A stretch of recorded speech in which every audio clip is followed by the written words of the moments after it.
सास की सोच। गौतम, जा अपनी जोरू को बोल, अभी थोड़ी देर में तैयार होकर नीचे आ जाना, वैसे भी सारे मेहमान आ चुके हैं। जी माँ। अरे गौतम की माँ, कब मिला रही हो अपनी बहू से? मैंने तो उसकी सुंदरता के बड़े चर्चे सुने हैं। आज हम भी तो देखे कितनी सुंदर है। वैसे मेरी बहू से तो कम ही होगी। काकी, भाभी इतनी सुंदर है ना कि हमको डर है कहीं किसी की बुरी नजर ना लग जाए। देखते हैं कितनी सुंदर है। अरे आप चुप कर और देख अपनी भाभी को, तैयार हुई या नहीं। अरे लो, भाभी आ गई। अरे कितनी सुंदर है, इसके चेहरे पे तो चांद सी चमक है। सुन रिमझिम, क्या नाम है तेरी भाभी का?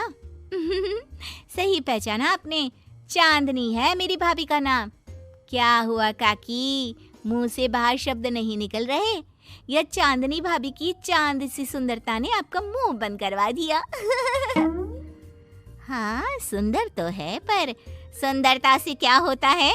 लड़की में गुण भी तो होने चाहिए। मेरी बहू में सुंदरता के साथ साथ संस्कार भी है। अरे वाह गौतम, सच्ची में तुम्हारी बीवी बहुत सुंदर है।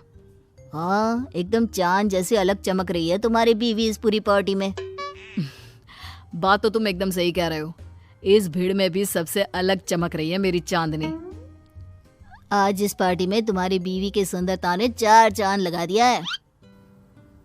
कुछ दिनों बाद जब गौतम की माँ आस पड़ोस की औरतों से गप्पे मार रही होती है। माँ जी, मेरी माँ की तबीयत थोड़ी खराब है, आप इजाजत दो तो क्या मैं और गौतम एक बार वहाँ हो आए? हाँ हाँ बहू, ठीक है, जब शाम को गौतम काम से आ जाए तो अपने मायके हो आना। ये क्या, उसने बोला और तुमने जाने दिया? हाँ, अभी उसने बताया तो सही, उसकी माँ की तबीयत खराब है। लेकिन तुमने जाने क्यों दिया? तुम्हें मना कर देना चाहिए था। लेकिन क्यों? अरे तुम्हारी बहू को अभी शादी किए थोड़े ही दिन हुए हैं और वो अपने मायके जा रही है। अरे घूमने थोड़ी ना जा रही है, वो अपनी माँ को देखने जा रही है। अरे कुछ नहीं जानती, बहुत भोली हो। ये बहुएं बस बहाने बनाती हैं अपने मायके जाने के लिए। मैं तो कहती हूँ तुम अपनी बहू पे थोड़ा ध्यान दो। एक तो तुम्हारी बहू रूप की सुंदर है, कहीं तुम्हारे बेटे को बहला फुसला ना दे। अरे लेकिन वो ऐसा क्यों करेगी, और वैसे भी वो ऐसी नहीं है, वो मेरा बहुत ध्यान रखती है। तुम ना आजकल के बच्चों को नहीं जानती। शुरू शुरू में ये सास की सेवा करना, परिवार का ख्याल रखना बहुत अच्छे से जानती है, और पीठ पीछे अपने पतियों को परिवार से अलग होने की सलाह देती रहती है। क्यों बहनों, क्या मैं गलत कह रही हूँ? हाँ वैसे बात तो सही है आपकी। और पता है, मेरी बहन की बेटी की शादी को अभी 1 महीना भी नहीं हुआ और उसका बेटा अपनी बीवी की हर बात मानता है, और तो और अपनी बीवी के लिए अपनी माँ से लड़ता भी है। पूरा का पूरा अपनी जोरू का गुलाम बन गया है।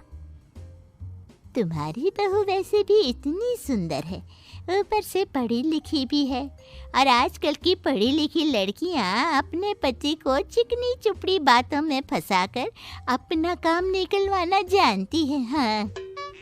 अरे हाँ, पर मेरी बहू चांदनी समझदार है। हाँ यही तो बात है, तुम किसी के चेहरे पे देखकर उसके दिमाग में क्या चल रहा है वो थोड़ी ना बता सकती हो। और हाँ, अपनी बहू के चांद से सुंदर चेहरे को देखकर धोखा मत खा जाना। अरे जरूरी थोड़ी ना है जो इंसान चेहरे से सुंदर हो वो मन से भी सुंदर हो, क्योंकि चांद पे भी तो दाग होते हैं। थोड़ी देर बाद सभी अपने अपने घर चले जाते हैं। शाम को चांदनी और गौतम घर आते हैं। और बहू, माँ को देखाई?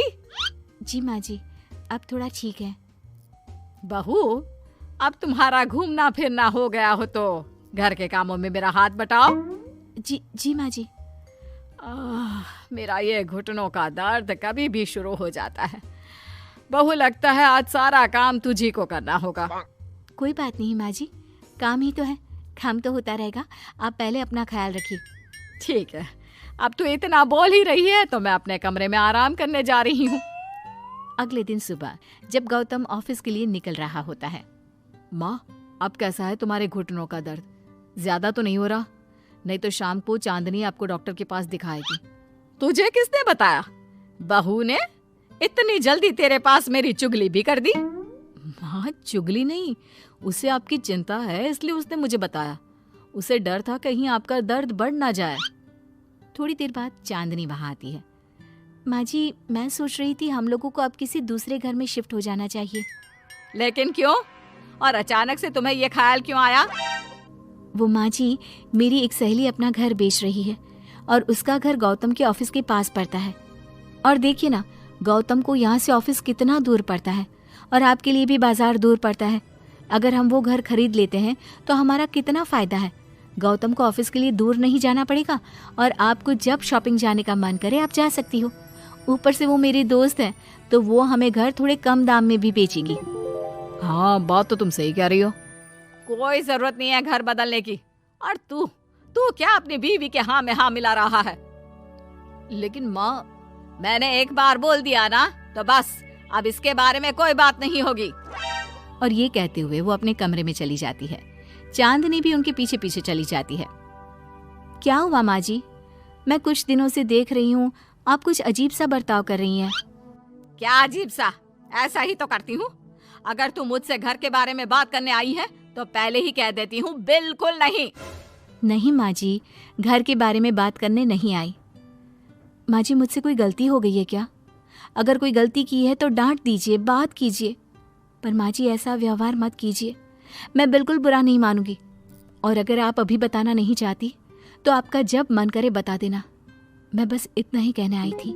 कहीं मैं आस पड़ोस की औरतों की बातों में आके अपनी बहू के साथ गलत तो नहीं कर रही? और वैसे भी वो सही तो बोल रही थी। उसने मेरे और गौतम के बारे में ही तो सोचा। वो हमारे बारे में इतना सोच रही है और मैं दूसरों की बातों में आकर उस पर शक कर रही हूँ। कुछ दिनों बाद काकी गौतम के घर गौतम की माँ से मिलने आती है। और गौतम की माँ, कैसी हो? मैंने सुना तुम घर बदल रही हो। हाँ, वो वहाँ से गौतम का ऑफिस पास पड़ता है ना, वहाँ की तरफ ज्यादा सुविधाएं भी है। लेकिन इतनी जल्दी तुमने घर कैसे ढूंढा? किसने बताया? मुझे भी बताओ, मुझे भी अपना घर बदलना था। ये चांदनी का आइडिया था, उसी ने घर ढूंढा। देखा, मैंने कहा था ना, इसने अभी से अलग घर ढूंढना भी शुरू कर दिया। देखो, इसमें मेरी भी रजामंदी है।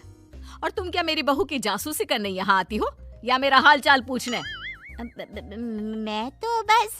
और एक बात मेरी ध्यान से सुन लो, मेरी बहू भी सुंदर है, उसका मन भी उसी की तरह सुंदर है।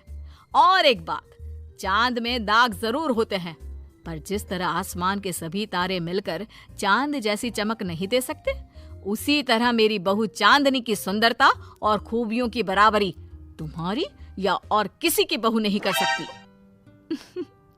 कहने की जरूरत नहीं। काकी कोई भी जवाब दिए बिना चुपचाप वहां से उठकर चली जाती है।